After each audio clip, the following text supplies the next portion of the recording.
3 साल से पहली बार विलंब हुआ है। हर 10 साल ये जनगणना कराया जाता है विस्तार से। इस प्रश्नावली में क्या ओबीसी हैं? अच्छा, अगर आप ओबीसी हैं कि कौन सी ओबीसी हैं, तो ये जाति जनगणना हो गया ना। और ये आसान, बहुत आसान तरीका है। जब आप जाति जनगणना कराओगे, 3 साल से हम मांग कर रहे हैं, देरी हुई है, अभी आप करा रहे हैं तो अच्छी बात है। उसमें एक और सवाल जोड़ दीजिएगा, दलित, आदिवासी और ओबीसी वर्ग के लिए 50% की सीमा बढ़ानी चाहिए। और ये जनगणना के बाद इस पर बहस होगी, पर पहली बात तो जाति जनगणना कराना अनिवार्य है। ये औपचारिक तौर से कोई बयान तो नहीं आया है, ये सिर्फ अखबारों में छपा है कि जो हर 10 साल जनगणना कराया जाता है हमारे देश में, और 2021 में ड्यू था, अभी 3 साल हो गए हैं, 3.5 साल हो गए हैं, विलम्ब हुआ है, देरी हुई है।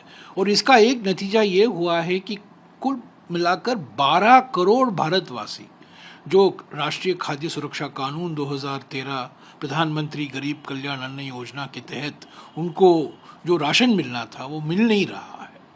वो एक नतीजा है इस विलंब का, और कई नतीजे हैं, पर हमें अभी पता नहीं है औपचारिक तौर से। पर 3.5 साल से पहली बार विलंब हुआ है। हर 10 साल ये जनगणना कराया जाता है विस्तार से।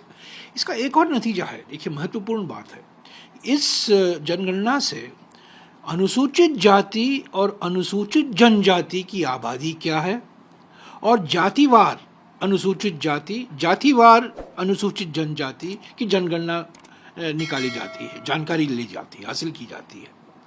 और कांग्रेस पार्टी की मांग हमेशा रही है कि देखिए, आप आप जनगणना तो करा रहे हैं, अनुसूचित जाति की आबादी तो आप हासिल कर रहे हैं जातिवार, और अनुसूचित जनजाति की भी आबादी जातिवार आप निकलवा रहे हैं, तो क्या आपत्ति है कि ओबीसी की जो जनगणना है उसी में कराइए ना।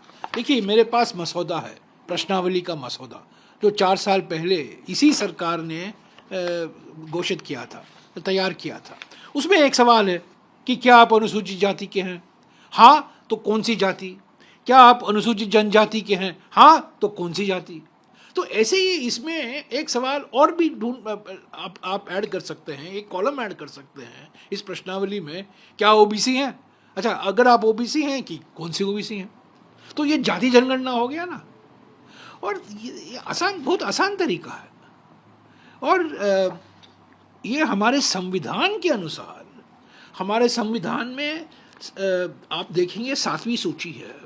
7वीं सूची में केंद्र सरकार की क्या जिम्मेवारी है, राज्य सरकारों की क्या जिम्मेवारी है, और जो विषय दोनों सरकारें कर सकती हैं। अगर आप 7वीं सूची देखें तो यूनियन लिस्ट, यानी कि संघ का लिस्ट, राष्ट्रीय स्वयंसेवक संघ नहीं, संघ माने यूनियन ऑफ इंडिया, एंट्री 69 आप देखिए, यह कहता है सेंसस की जिम्मेदारी सेंसस कराने की केंद्र सरकार की होती है। हम ये नहीं कह सकते कि राज्य सरकार कराएंगे। तो हमारी मांग है कि जब आप जाति जनगणना कराओगे, 3 साल से हम मांग कर रहे हैं, देरी हुई है, अभी आप करा रहे हैं तो अच्छी बात है। उसमें एक और सवाल जोड़ दीजिएगा कि क्या आप ओबीसी के हैं, और ओबीसी वर्ग में से आप कौन से ओबीसी में, तो आपको जाति जनगणना हो जाएगी। और इसके बाद जो कांग्रेस पार्टी की मांग है, हमने गारंटी की थी हमारे चुनाव प्रचार में कि जो 50% आरक्षण की सीमा लगाई गई है अनुसूचित जाति, अनुसूचित जनजाति और ओबीसी के लिए 50%, वो संविधान में नहीं है, वो सुप्रीम कोर्ट के द्वारा लगाया गया है। उसके लिए संविधान का संशोधन करना ज़रूरी है, यानी कि दलित, आदिवासी और ओबीसी वर्ग के लिए 50% की सीमा बढ़ानी चाहिए। और ये जनगणना के बाद इस पर बहस होगी, पर पहली बात तो जाति जनगणना कराना अनिवार्य है सामाजिक न्याय के लिए। और खबरें तो छपी हैं, अभी तक औपचारिक तौर से कोई किसी का बयान नहीं आया है, पर हमारी मांग है और अन्य पार्टियों ने भी मांग की है कि आप जाति जनगणना कराइए, ये आपकी जिम्मेदारी बनती है, संविधान के अनुसार ये जिम्मेदारी